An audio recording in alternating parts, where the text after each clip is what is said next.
खंदक की जंग, battle of the trench के समय की बात है। मदीना के मुसलमानों के लिए वह दौर बेहद कठिन और इम्तिहान भरा था। चारों तरफ से काफिर मदीना पर हमला करने के लिए एकजुट हो गए थे।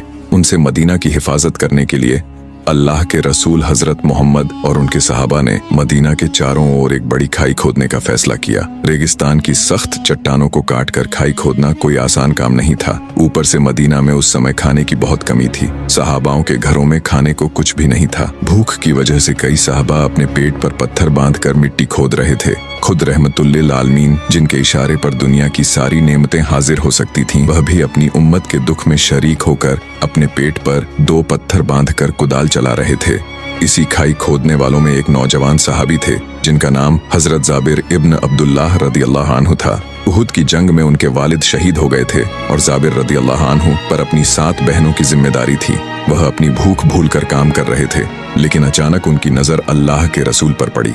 उन्होंने देखा कि भूख की शिद्दत से अल्लाह के रसूल का मुबारक चेहरा फीका पड़ गया है। वह ठीक से सीधे खड़े भी नहीं हो पा रहे थे। यह मंजर देखकर जाबिर रदियल्लाहु अन्हु की आंखों में आंसू आ गए। उन्होंने दिल में सोचा, जिनके जरिए हमें दुनिया और आखिरत की रोशनी मिली, वह आज भूखे हैं। मैं जिंदा रहते ये कैसे बर्दाश्त कर सकता हूँ। जाबिर रदियल्लाहु अन्हु तुरंत रसूलुल्लाह के पास गए और धीरे से अर्ज किया, या रसूल अल्लाह, क्या मैं थोड़ी देर के लिए घर जा सकता हूँ? मुझे एक जरूरी काम है। रसूल मुस्कुराए और उन्हें जाने की इजाजत दे दी। जाबिर रदियल्लाहु अन्हु तेजी से अपने घर पहुंचे और अपनी पत्नी से कहा, मैंने अल्लाह के रसूल को बहुत भूखी हालत में देखा है। उनका यह हाल मुझसे देखा नहीं जा रहा। क्या घर में खाने के लिए कुछ है? उनकी पत्नी ने घर के एक कोने की तरफ देखा और कहा, इस वक्त हमारे पास सिर्फ एक सा जौ है और आंगन में एक छोटा बकरी का बच्चा है। इसके अलावा कुछ नहीं। जाबिर रदियल्लाहु अन्हु ने कहा, यही हमारे लिए काफी है।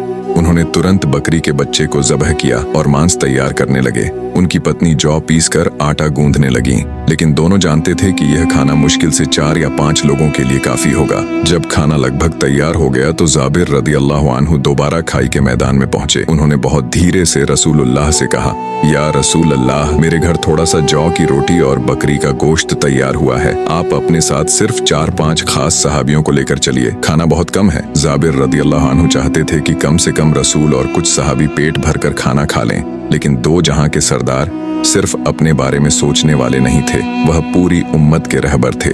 जाबिर रदियल्लाहु अन्हु की बात सुनकर रसूलुल्लाह मुस्कुराए। फिर उन्होंने ऊंची जगह खड़े होकर आवाज लगाई, ऐ खंदक वालों, चलो, आज जाबिर ने हम सबको दावत दी है। सब लोग जाबिर के घर चलो। यह सुनते ही जाबिर रदियल्लाहु अन्हु के पैरों तले जमीन खिसक गई। वहां लगभग 1000 भूखे सहाबी काम कर रहे थे। उन्होंने दिल में सोचा, या अल्लाह, मैं 1000 लोगों को कहां से खिलाऊंगा? जब लोग मेरे घर में थोड़ा सा खाना देखेंगे तो कितनी शर्मिंदगी होगी। वह बेहद परेशान होकर घर लौट और अपनी पत्नी से कहा, बड़ी मुसीबत हो गई। अल्लाह के रसूल अकेले नहीं आ रहे, बल्कि 1000 सहाबियों को साथ ला रहे हैं। उनकी पत्नी पहले हैरान हुई, फिर बोली, क्या आपने रसूलुल्लाह को बता दिया था कि खाना कम है? जाबिर रदियल्लाहु अन्हु ने कहा, हाँ, मैंने साफ बता दिया था। तब उनकी पत्नी ने बड़े सुकून से कहा, तो फिर आपको फिक्र करने की जरूरत नहीं।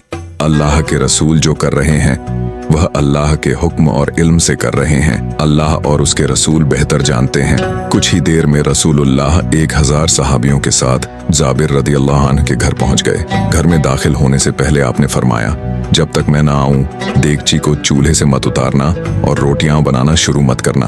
फिर रसूलुल्लाह रसोई में गए। आपने गोश्त की देगची और आटे पर अल्लाह का नाम लेकर अपना मुबारक लुआब लगाया और बरकत की दुआ की। फिर फरमाया, अब रोटियां बनाओ और देगची से गोश्त निकालकर लोगों को दो, लेकिन देगची को चूल्हे से मत उतारना। इसके बाद इस्लामी तारीख का एक महान मोजिज़ा शुरू हुआ। रसूलुल्लाह सहाबियों को 10-10 के समूह में अंदर बुलाने लगे। जाबिर रदियल्लाहु अन्हु गोश्त निकाह